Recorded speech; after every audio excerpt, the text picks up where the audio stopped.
I'm Dr. Jagadeesh PC, a senior consultant orthopedic surgeon practicing orthopedics, general orthopedics and trauma, arthroscopy and replacements, which includes the knee replacement, shoulder replacement as well as the hip replacement, and specialized in arthroscopy and sports medicine. The problem in the people comes normally when they have a fall and during playing. Not only that, there are so many people when they are going in a two-wheeler and general, some dog comes and all in between and they fall and they get sustained this ligament injury.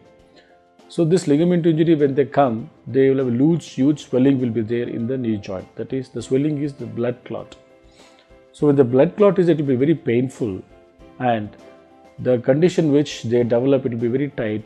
They will not be able to bend, and suddenly they feel like the knee is giving way. That is, the knee slips out, and this is the period where they should take care of themselves very carefully, not to put full complete weight over the knee and walk, because again if the knee starts slip again, so they are going to get damage of the other structures around the knee joint, which is not at all good for them.